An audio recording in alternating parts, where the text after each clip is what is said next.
Alhamdulillah Kementerian Sosial cairkan bantuan tambahan senilai Rp210.000 per kartu keluarga khusus untuk kriteria ini saja.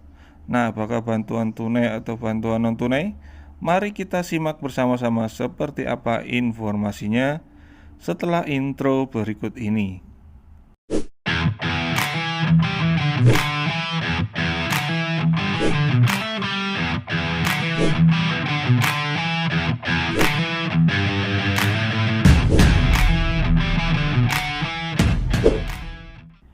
Halo semuanya, Assalamualaikum warahmatullahi wabarakatuh. Berjumpa lagi dengan Doni Infotainment. Di kesempatan kali ini kami akan memberikan informasi penting. Kementerian Sosial cairkan bantuan tambahan senilai Rp210.000 per kartu keluarga khusus untuk kriteria ini saja. Nah, apakah bantuan tunai atau bantuan non tunai? Simak informasi ini sampai selesai agar teman-teman semuanya tidak gagal paham dan salah paham dalam menyerap informasi yang kami berikan.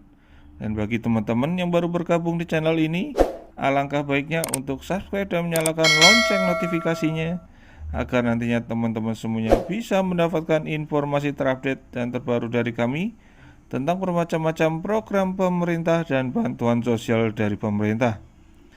Nah, sekarang kita langsung saja simak informasi selengkapnya. Jadi Kementerian Sosial di samping sedang menggagas untuk segera mencairkan PKH tahap pertama tahun 2023 dan juga BPNT alokasi bulan Januari tahun 2023 yang sampai dengan hari ini ya teman-teman masih dalam proses verifikasi dan validasi data. Jadi teman-teman, berikut adalah pernyataan langsung dari Dirjen Linjamsos yaitu Bapak Ruben Riko. Tolong dikawal proses penyaluran bansos ini, insya Allah nanti harusnya ini minggu ketiga atau keempat ini, tapi nanti saya sudah laporan Bu Menteri, nanti diundur sedikit Pak Dir, karena posisinya nanti Februari minggu ketiga atau keempat itu ada survei. Jadi Dirjen Linjamsos Bapak Ruben Riko mengatakan bahwa sebenarnya pencairan bantuan PKH tahap pertama tahun 2023 ini adalah dicairkan di minggu ketiga atau minggu terakhir di bulan Januari tahun 2023. Namun ada sedikit kendala. Jadi yang harus kita perhatikan yaitu bahwa Kementerian Sosial masih melakukan rekonsiliasi. Jadi kasusnya adalah ada KPM PKH di tahap keempat kemarin yang belum mencairkan bantuan sosial ya teman-teman. Jadi ada dua kemungkinan, apakah KPM tersebut sudah meninggal dunia, kemudian tidak ditemukan datanya.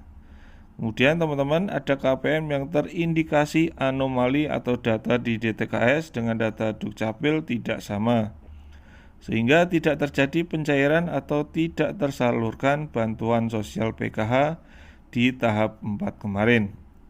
Jadi apabila setelah diteliti atau ditelusuri oleh pendamping sosial karena ditugaskan langsung oleh Kementerian Sosial, apabila ditemukan bahwa KPM yang telah mencairkan bantuan sosial PKH di tahap 4 kemarin dan KPM tersebut masih aktif dalam DTKS-nya tentunya tidak mencairkan bantuan kemarin, maka langsung akan dihapus bantuan sosial dari pesertaan PKH atau bisa dikatakan dikeluarkan dari kepesertaan PKH tahap pertama di tahun 2023 ini ya teman-teman.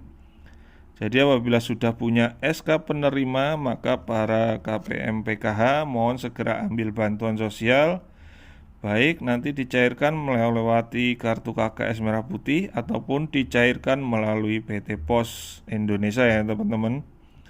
Dan kemudian teman-teman sesuai dengan instruksi dari Kementerian Sosial terbaru bahwa menurut Kementerian Sosial di tahun 2023 ini tidak ada anggaran untuk pencairan lewat PT Pos Indonesia. Jadi kemungkinan besar adalah pencairan PKH tahap pertama tahun 2023 adalah melewati atau melalui kartu KKS Merah Putih. Tentunya KPM PKH harus menyiapkan kartu KKS Merah Putihnya, jangan sampai lupa PIN ATM-nya, kemudian jangan sampai rusak dan hilang ya teman-teman. Kita langsung saja ke informasi intinya. Ada bantuan sosial tambahan Rp210.000 per kartu keluarga khususnya untuk kriteria ini saja. Nah, bantuan ini tunai apa non tunai teman-teman? Mari kita bahas bersama-sama. Jadi teman-teman dimanapun Anda berada, bantuan senilai Rp210.000 ini adalah bantuan sosial yang diberikan kepada masyarakat miskin tentunya yang sudah terdaftar di dalam data terpadu kesejahteraan sosial atau DTKS. Bisa jadi bantuan ini adalah KPM yang sudah mendapatkan BPNT atau PKH ya teman-teman. Jadi bantuan ini adalah bantuan Kartu Indonesia Sehat PPI ya teman-teman. Jadi 210.000 ini nanti kita akan rincikan ya teman-teman adalah berbentuk non tunai. Jadi KPM tersebut yang sudah masuk ke dalam data DTKS dan sebagai penerima program bantuan PBI KIS akan mendapatkan iuran gratis dari pemerintah sebesar 42.000 per orang. Dan apabila dalam satu keluarga ada 5 orang, maka semuanya akan ditanggung ya teman-teman. Jadi 42.000 dikali 5 orang adalah menjadi Rp210.000 per kartu keluarga.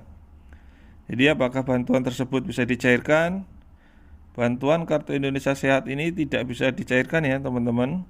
Bantuan ini hanya bisa digunakan untuk berobat atau jaga-jaga dari segala penyakit yang tentunya ditanggung oleh pemerintah ya teman-teman. Kemudian kami akan berikan informasi. Jadi ada penyakit yang tidak bisa ditanggung oleh BPJS Kesehatan. Jadi kalian harus tahu ya. Untuk yang pertama adalah penyakit yang berupa wabah atau kejadian luar biasa. Kemudian perawatan yang berhubungan dengan kecantikan dan estetika seperti operasi plastik. Lalu yang ketiga, perataan gigi seperti behel.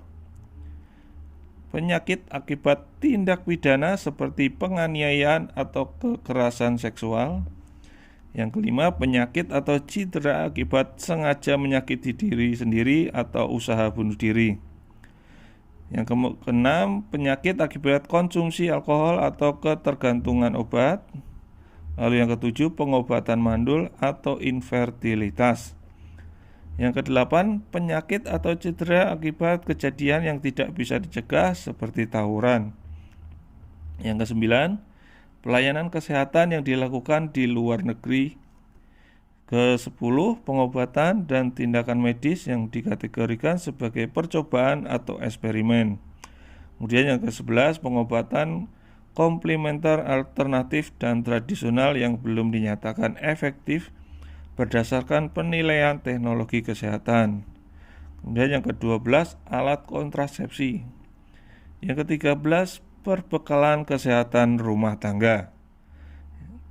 Kemudian 14, pelayanan kesehatan yang tidak sesuai dengan ketentuan peraturan perundang-undangan yang terdiri dari rujukan atas permintaan sendiri dan pelayanan kesehatan lain yang tidak sesuai peraturan perundang-undangan. Dan yang ke-15, pelayanan kesehatan di fasilitas kesehatan yang tidak bekerja sama dengan BPJS Kesehatan kecuali dalam keadaan darurat.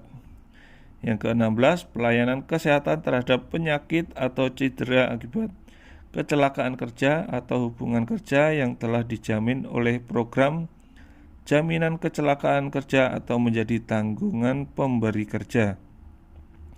Yang ke-17, pelayanan kesehatan yang dijamin oleh program jaminan kecelakaan lalu lintas yang bersifat wajib sampai nilai yang ditanggung oleh program jaminan kecelakaan lalu lintas sesuai hak kelas rawat peserta.